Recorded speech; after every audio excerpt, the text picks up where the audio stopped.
Hello guys, bersama saya lagi dalam Alright Nopod Channel. So, seperti yang anda tahu sekarang, berlangsungnya Convention AMK Malaysia Parti Keadilan Rakyat Zon Tengah, Selangor, Wilayah Persekutuan dan juga Perak. Dan apa yang menarik sahabat semua, ucapan ini dirasmikan oleh Yang Amat Berhormat Menteri Besar Selangor, Datuk Seri Amiruddin Sari. Turut menyentuh juga ya berkaitan dengan Menteri Belia dan Sukan sebelum ini, KJ. Yang sekarang ini kononnya masih famous, tapi bukan lagi lah dalam politik, walaupun bercakap politik dan sebagainya. Jadi apapun sahabat semua, menarik untuk saya bawakan bersama dengan anda message yang disampaikan oleh Menteri Besar Selangor ini. Jadi tanpa membuang masa, ayo kita bersama-sama untuk menonton dan mendengar video ini. Reformasi! Reformasi! Reformasi! Reformasi! Kena beli pantun tu. Assalamualaikum warahmatullahi wabarakatuh. Salam sejahtera, salam reformasi, salam perjuangan dan salam Malaysia Madani. Terima kasih saudara pengurusi majlis yang berusaha Dato' Azman Bidin, pengurusi Majlis Pimpinan Keadilan Wilayah Persekutuan. Yang berhormat Saudara Adam Adli, Ketua Angkatan Muda, Saudara Kamil, Timbalan Ketua Angkatan Muda, Saudara Omar Mokhtar, Seterusnya AMK Pusat. Yang berhormat Tuan David Chong, Ahli Dewan Negeri Kawasan Kajang, Kepimpinan-kepimpinan Angkatan Muda Pusat, Kepimpinan Angkatan Muda Negeri, yang berhormat Saudara Rizwan Selangor, Saudara Zahim untuk Perak, dan Saudara Nakib Angkatan Muda Wilayah Persekutuan, Saudara Bara Mulani, Ketua Cabang bagi Keadilan, dan seluruh kepimpinan-kepimpinan di pelbagai peringkat, tuan-tuan dan puan-puan sidang perwakilan Convention Angkatan Muda Zon Tengah yang saya kasih sekalian. Alhamdulillah, mewakili kepimpinan Keadilan dan Pakatan Harapan Negeri Selangor, saya ingin mengalu-alukan kehadiran perwakilan-perwakilan daripada luar Negeri Selangor ke Convention Keadilan Angkatan Muda Keadilan yang dilangsungkan di Negeri Selangor dan Malaysia.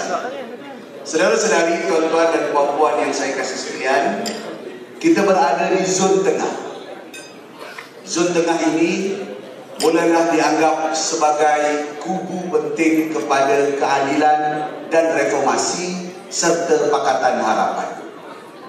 Kalau kita lihat prestasi di ketiga-tiga negeri yang dikategorikan sebagai Zon Tengah, Negeri Selangor, Kuala Lumpur, Wilayah Persekutuan, dan juga Negeri Perak, tidak dapat dinafikan ini adalah penyumbang-penyumbang penting kepada kerusi-kerusi yang telah menjadikan keadilan sangat signifikan kepada politik Malaysia, terutamanya semenjak daripada tahun 2008. Perak menjadi negeri yang selalu bangkit dan jatuh. Selangor, alhamdulillah, daripada tahun 2008 kekal ketuanya atau menteri besarnya daripada keadilan dan menjadi penyumbang penting kepada keadilan Pakatan Rakyat dan Pakatan Harapan. Kuala Lumpur, hampir semua kerusi dimenangi oleh Pakatan Harapan kecuali satu kerusi atau dua kerusi, yaitu Putrajaya dan juga Titi Wangsa, yang dimenangi oleh Barisan Nasional dan juga Perikatan Nasional. Saudara-saudari, tuan-tuan yang saya kasih sekalian, pemilihan lokasi ini saya kira tepat dengan masanya. Untuk apa? Untuk kita sama-sama melihat ke hadapan bagaimanakah nasib kepimpinan dalam Parti Keadilan dan Pakatan Harapan menuju dalam pilihan raya, berdepan dengan cabaran-cabaran dan dinamika baru politik yang berlangsung dalam negara dan negeri kita. Sebelum pilihan raya 2022 sebagai contoh, pada ketika itu kita berada dalam keadaan yang sangat duka cita.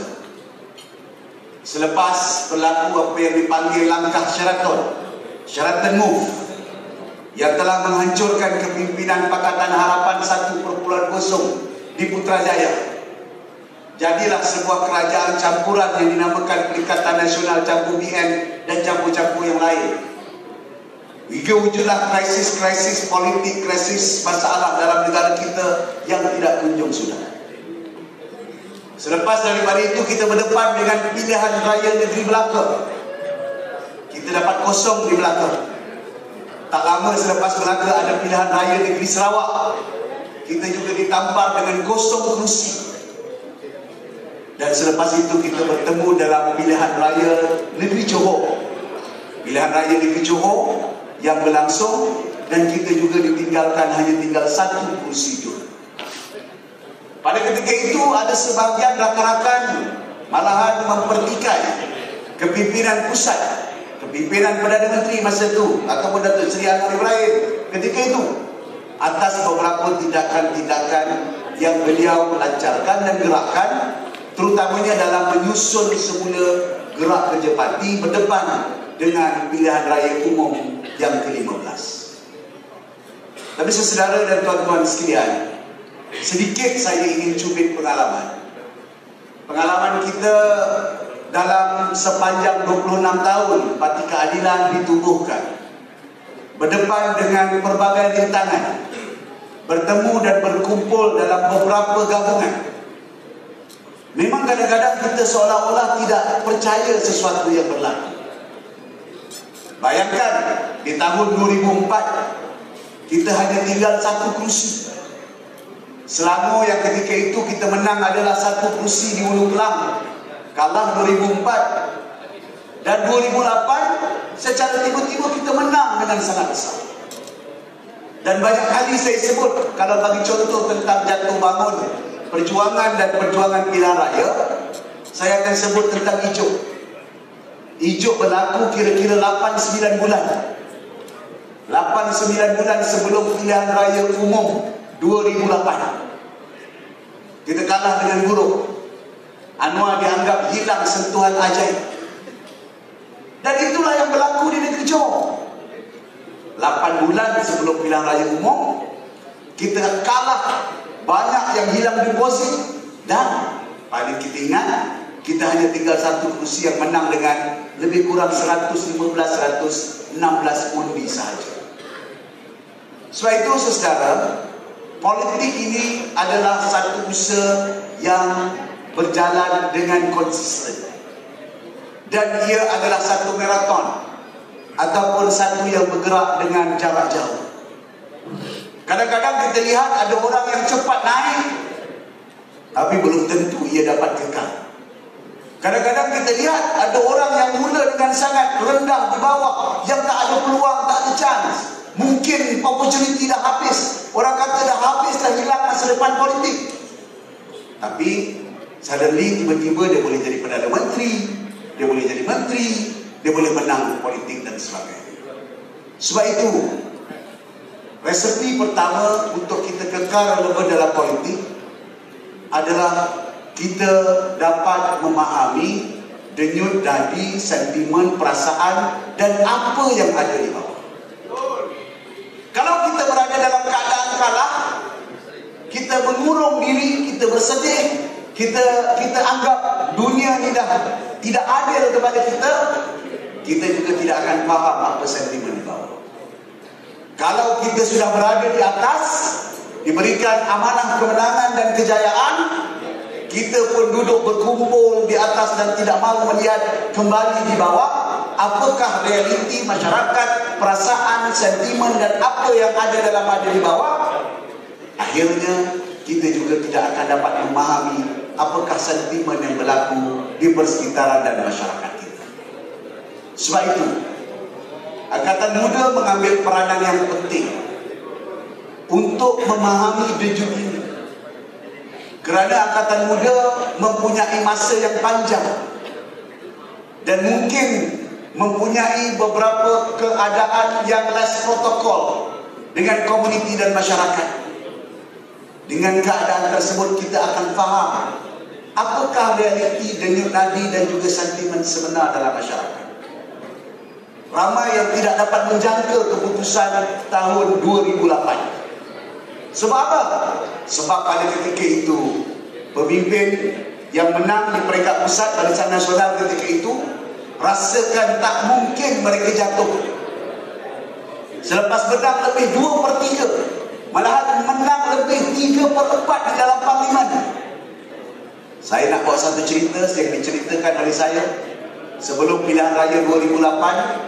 Pemimpin yang menang di negeri Selangor ketika itu hanya menyebut bahawa jangan takut, opposition akan tambah 1 lagi kursi.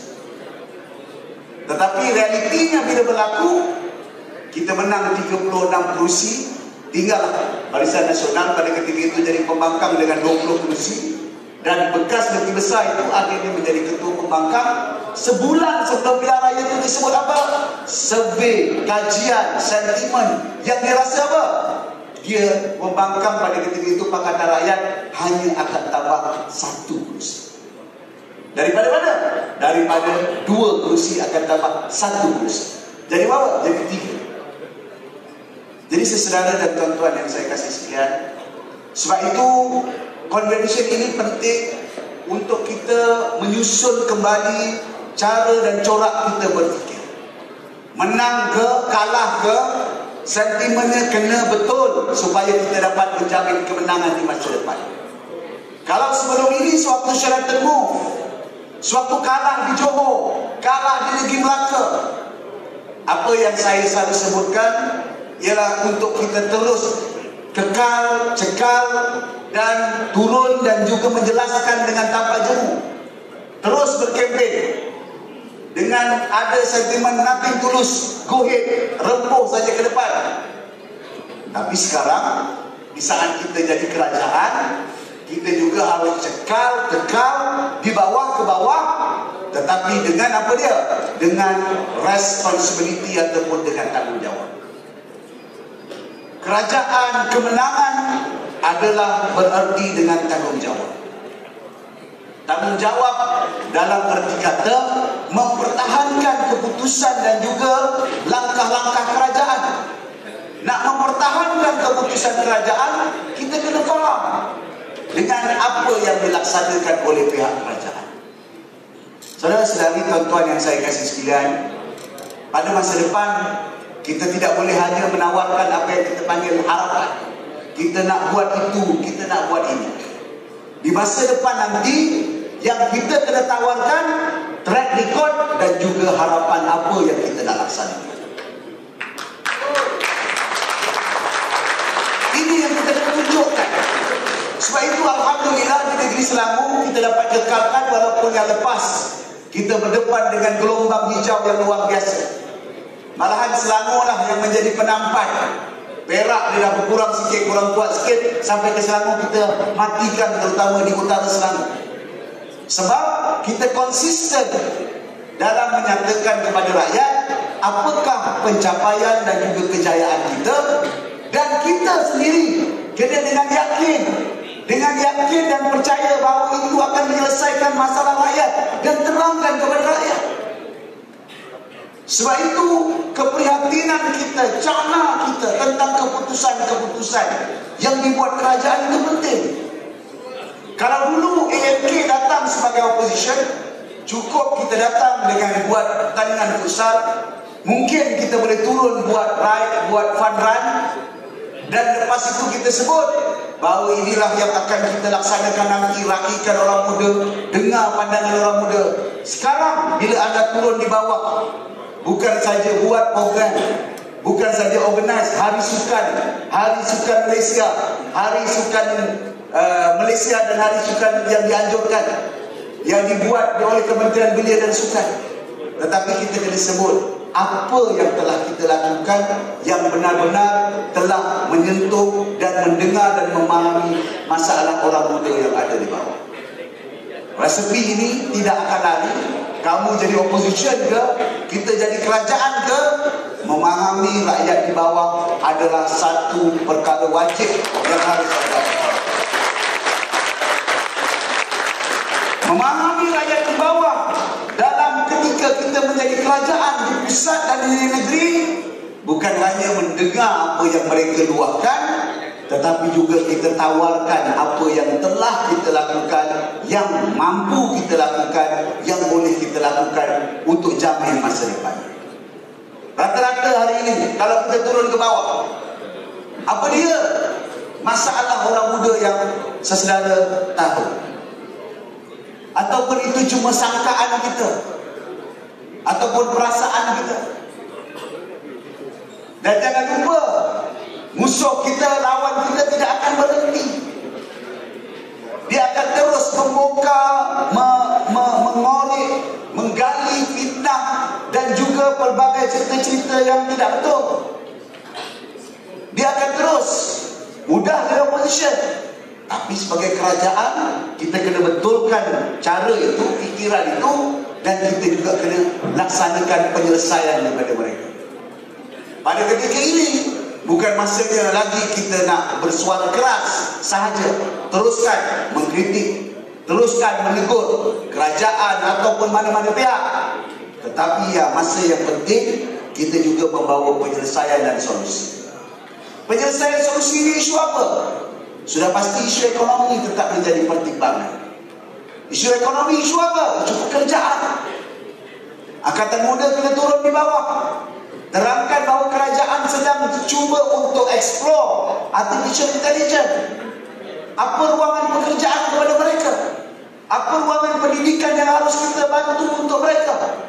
Apakah yang harus kita sentuh untuk anak-anak kita, adik-adik kita yang berada di sekolah menengah? Sebagai contoh, saudara, siapa yang berumur 15 tahun tahun ini, 3 tahun akan datang akan menjadi berumur 18 tahun.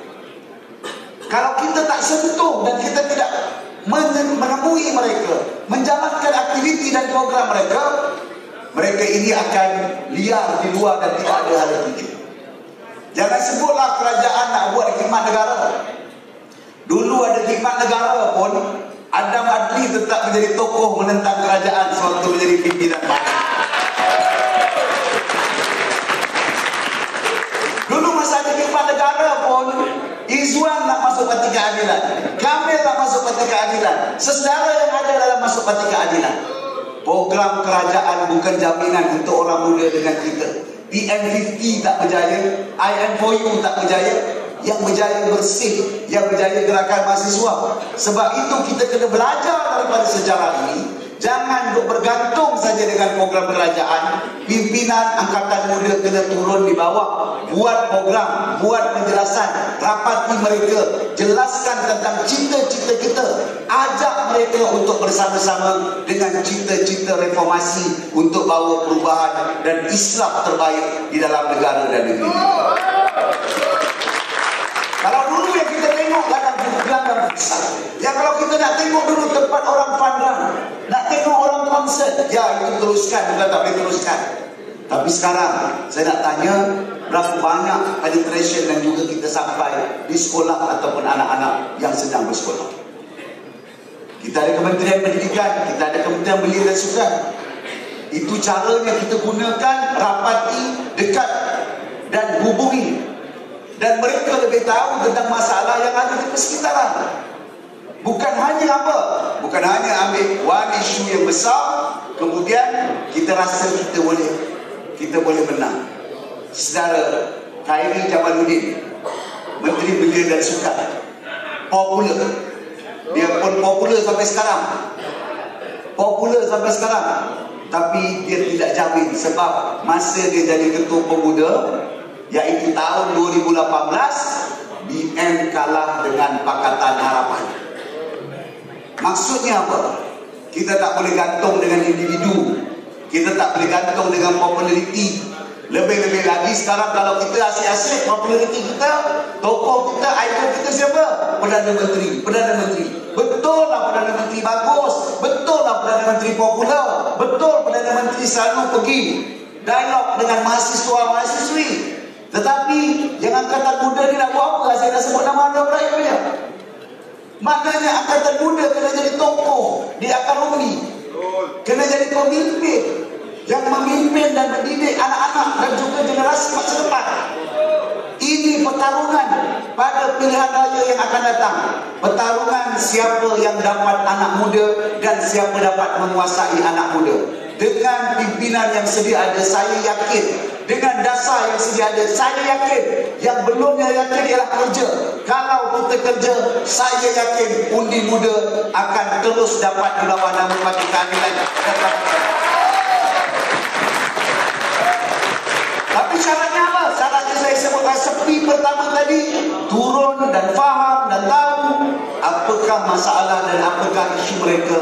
Bawa sekali apa manfaat yang ada dalam kerajaan, kemukakan cadangan dan selesaikan isu-isu ini. Kalau kita kerja dari sekarang, tak payah tunggu. Jangan tunggu nak pilihan raya, dari sekarang. Kerja politik ni sebenarnya kalau nak berjalan 2 tahun paling itu. Kalau kita ada 2 tahun setengah, alhamdulillah, perfect, cantik.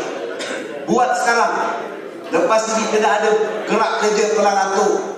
Kalau kita tak cukup dengan jenama dan juga nama Angkatan Muda, gunakan organisasi lain, NGO baik, majlis baik, kerjasama baik.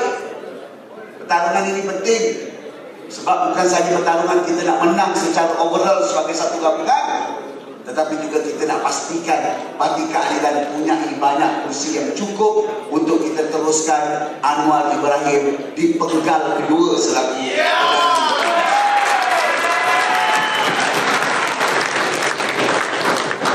Saudara rakan-rakan pimpinan yang saya kasih sekalian, perkara kedua yang harus menjadi pegangan kepada kita adalah bagaimana kita terus melahirkan pimpinan-pimpinan yang kaliber.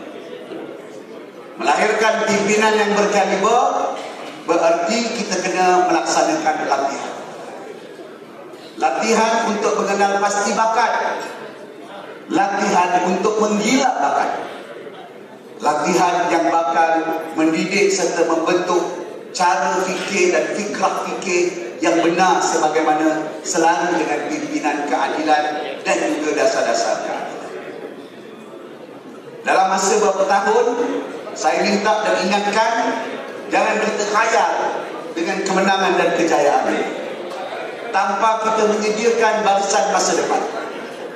Kerana antara ciri penting kepada Parti Keadilan sejak 2008 terutamanya adalah menampilkan tokoh-tokoh muda sebagai pimpinan-pimpinan.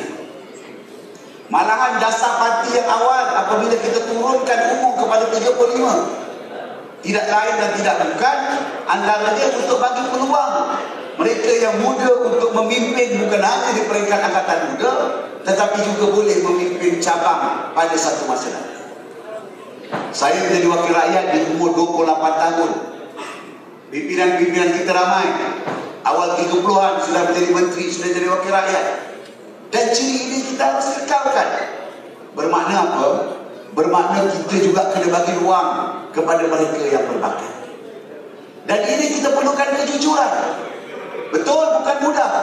Kalau dulu jadi organisasi oposisi ataupun pembangkang, mungkin kurang apa yang dikatakan perks, ganjaran-ganjaran. Tapi sekarang selaku pemimpin di pihak kerajaan macam-macam. Paling kurang jadi ketua kampung, paling kurang jadi PEBS di Negeri Selangor. Ada yang sampai dari GLC, ada yang sampai jadi wakil rakyat, ada yang mungkin sampai jadi jawatan-jawatan tertentu.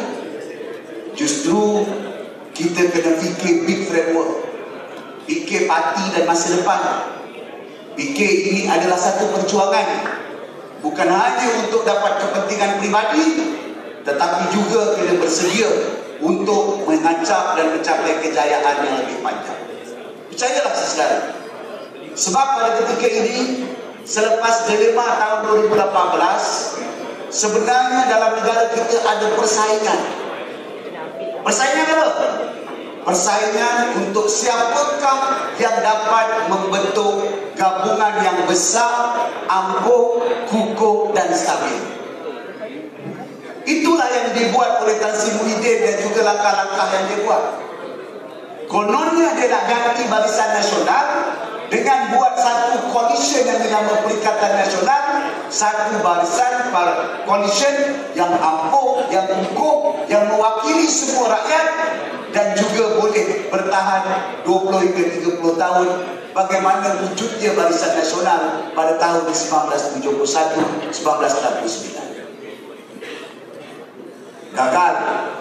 18 bulan tumbang. 14 bulan buat pilihan raya kalah. Alhamdulillah bulan Februari ini, bulan November ini, 24 Februari, Perdana Menteri Malaysia Datuk Seri Anwar Ibrahim, Perdana Menteri Malaysia yang ke-10, Presiden Parti Keadilan, semenjak daripada tahun 2018 sampai tahun 2022 sampai tahun 2024, Perdana Menteri Malaysia PMX adalah Perdana Menteri yang paling lama sebab akan mencacat 24 bulan. Dr. Mahathir 22 bulan, Tan Sri Muhyiddin 17-18 bulan, Ismail Sabri hanya 13-14 bulan. InsyaAllah 24 November ini PMX akan cecah 2 tahun di Pejabat Putrajaya dan menempatkan sebagai bukan itu yang penting. Yang pentingnya apa? Perdana Menteri telah mampu merangka satu formula. Formula apa? Formula sebuah kerajaan yang stabil. Malahan coalition ataupun gabungan yang dibuat oleh Datuk Seri Anwar merupakan antara coalition yang terbesar dalam sejarah parti di Malaysia. Keseluruhan ada 18 parti di dalam gabungan kerajaan perpaduan, dan ini adalah satu gabungan yang paling besar dalam sejarah politik Malaysia, and led dipimpin oleh Datuk Seri Anwar Ibrahim, Perdana Menteri Malaysia yang ke-10. Formulanya dah berjaya, tetapi formula yang berjaya ini tidak akan selesai kalau ia hanya berada dalam elit politik ataupun di awam-awaman. Musuh-musuh akan cari jalan yang pas dengan caranya, dengan tohmahnya, dengan fitnahnya, yang bersatu dengan monopol politiknya. Yang lain-lain kita tak tahulah, tetapi kita kena pastikan juga bahawa hubungan kita dalam keadaan perpaduan ini boleh dipertahankan, tapi kita kena pertahankan dengan hikmah, dengan bijaksana untuk jamin kejayaan kita pada masa depan. Dan caranya, saya sebut key yang kedua tadi, lahirkan pimpinan-pimpinan yang sedia mengisi kekosongan-kekosongan dan vacuum yang akan ada. Ramai yang telah berusia, mungkin luster, mungkin akan meningkat daripada kedudukan di ahli majlis, mungkin menjadi adun, mungkin yang jadi adun jadi exco, yang jadi exco mungkin bergerak menjadi MP, menjadi ahli parlimen, dan macam-macam lagi ada pergerakan politik. Sebab itu pergerakan itu akan ada kekosongan. Kekosongan perlu diisi. Nak diisi macam mana kalau kita tak identify? Bukan hanya boleh lulus dengan cara undi saja. Undi satu hal, tetapi harus dilatih dan dibentuk. Justru angkatan muda kena bersedia mulai sekarang mempunyai institusi latihan yang kukuh, mempunyai program latihan yang tersusun, menyediakan pimpinan-pimpinan pelapis masa depan. Sebenarnya yang ada di depan ni, kalau dulu ini 300 ni, 300-400 orang ni sama level dengan Kongres Angkatan Muda Pusat. Sekarang convention melibatkan 3 negeri saja kita boleh kumpul sebegini ramai. Maknanya dapat ramai yang diberikan kita. Tapi ramainya kita itu tak bolehlah jadi buih hanya nak bersorak dan menyokong, hanya nak ikut konvoi dan sebagainya. Kita kena menyediakan ruang dan fungsi kepimpinan. Fungsi kepimpinan penting.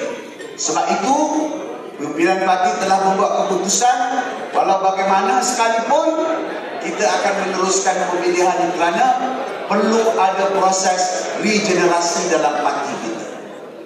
Dan ini satu lagi cabaran penting yang saya sebut tentang kunci ketiga. Rapati dan faham rakyat, lahirkan kepimpinan. Yang ketiga, kita kena susun organisasi dengan kemas, jitu dan kuat. Organisasi yang kemas dan jitu bukan hanya datang untuk menyambut pimpinan, tetapi mempunyai susun atur keahlian, memahami rangkaian dan seluruh jaringan yang ada dalam kawasan-kawasan yang kita ada. Anda suka ataupun tidak, yang ada di depan saya inilah pelapis. 10 tahun lagi, 15 tahun lagi, 20 tahun lagi confirm. Yang ada di depan ini perlu isi jawatan ketua cabang, perlu isi ketua wanita, perlu isi kepimpinan negeri, perlu isi kepimpinan pusat. Kepimpinan pusat yang kuat kalau organisasi kita kuat. Kadang-kadang ada satu parti tertentu tu sokong rakyat dah hancur dah. Tapi sebab organisasinya ampuh kukuh, dia boleh bertahan sampai sekarang. Ada parti-parti kadang-kadang sokongannya kuat, tapi organisasi dia koyak, organisasi dia tidak kemas, organisasi dia tidak teratur dan tersusun. Jadi selain kita buat latihan, kita kena membuat juga menyusun organisasi kita, supaya organisasi kita ini mampu untuk menempuh dalam pelbagai cabaran-cabaran hari ini dan cabaran-cabaran masa depan. Kadang-kadang kita tak boleh jangka cabaran masa depan. Cabaran AI sebagai contoh, mungkin kita tak terfikirkan. Cabaran-cabaran geopolitik yang mungkin ada kesan, kita kena fikirkan. Sebab itu organisasi keadilan, organisasi angkatan muda, bukan organisasi parti politik biasa. Kita ada citra kita ada DNA kita ada ciri kita. Ciri kita apa? Ciri kita ini adalah ciri DNA kepada organisasi MNK ini adalah satu organisasi yang bergerak, yang menjadi satu bentuk macam aktivisme sosial dan masyarakat di bawah. Kita telah buktikan ketika banjir dan sebagainya, kita turun dengan aktivisme politik yang rancak, turun, bantu dan mendekati rakyat. DNA ini kita harus kekalkan. Kesediaan kita untuk berkongsi dengan rakyat. Jangan ingat jadi kerajaan semua datang, semua dah nak pakai kod, nak tiap-tiap hari pakai baju batik dengan panjang, dah tak nak turun lumpur, dah tak nak bantu orang buat korban, dah tak nak bantu jalan berlubang ataupun pokok tumbang. Ini antara DNA kita yang sangat ampuh. Saya masih ingat pilihan raya kecil Bukit Selambau, anggota angkatan muda kita bersama petugas-petugas kita selesaikan pokok tumbang dengan parang. Bomba datang, pokok tu dah kita selesaikan. Dan ini ciri yang boleh kita kekalkan, mengekalkan aktivisme sosial dan politik yang menjadi DNA kepada ciri keadilan, di samping menjadi pejuang rakyat dalam isu apa? Isu ketidakadilan, isu kezaliman. Siapa pun yang lakukan, AMK kena bersuara. Ciri kita ini pejuang keadilan. Ciri kita melawan kezaliman. Ciri kita nak bangkitkan masyarakat yang harmoni. Ciri DNA itu adalah DNA kekal untuk memastikan negeri kita aman, stabil, kepimpinan yang bebas rasuah dan juga kerajaan yang bersih. Ini ciri yang tidak boleh kompromi, harus cekal ataupun tekal di dalam nilai kepimpinan AMK dan juga dalam program-program yang dilaksanakan. Justru saya berharap agar konvensyen ini menjadi satu titik penting untuk kita meneroka, menilai balik, mengimbas dan juga mencari jalan ke depan. Memastikan apa yang saya sebut, tak banyak, 3 perkara. Untuk kita memahami denyut nadi rakyat dan juga nadi masyarakat. Yang kedua, melahirkan pimpinan-pimpinan yang ampuh, berkualiti dan boleh mengisi kekosongan. Dan meneruskan DNA dan kekuatan kita sebagai pejuang keadilan, melawan kezaliman, membenteras rasuah, mengangkat masyarakat yang pelbagai kaum dan harmoni tinggal sebagai sebuah parti masa depan dan parti untuk rakyat Malaysia. Dan bahu ini, beban ini ada di dalam bahu sesaudara pada hari ini. Bukan hanya kita berhimpun, bersorak, gembira, bertepuk dengan ucapan yang berdegar daripada pimpinan, tetapi kita jelas apa yang harus kita lakukan. Tidak lain dan tidak bukan demi Malaysia dan demi negara yang kita cintai, yang perlukan terus proses reform, islah, perubahan yang telah diilhamkan oleh Perdana Menteri. Dengan kalimah itu, bismillahirrahmanirrahim, saya rasmikan Konvensyen Keadilan. Assalamualaikum warahmatullahi wabarakatuh.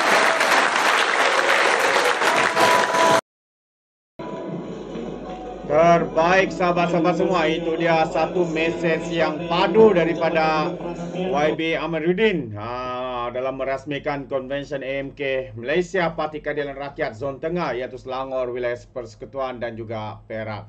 Jadi kita harapkan ya Angkatan Muda Keadilan, pemimpin-pemimpin muda akan terus bangkit ya untuk mempertahankan negara, untuk mempertahankan parti supaya terus ya fokus dengan tugasan ya untuk membawa anak-anak muda ya supaya mereka mempunyai fikiran yang kritis, tidak mudah menerima segala fitnah, segala berita palsu, hasutan yang dibuat oleh pimpinan daripada pembangkang. Jadi sahabat semua, apa komen anda berikan komen dalam ruangan komen. Jadi izinkan saya untuk mengundurkan diri dan seperti biasa peribahasa mengatakan, tak apa pun kangkap 2 ton keinginan. Dalam bahasa Melayunya, tepuk dada, tanya selera.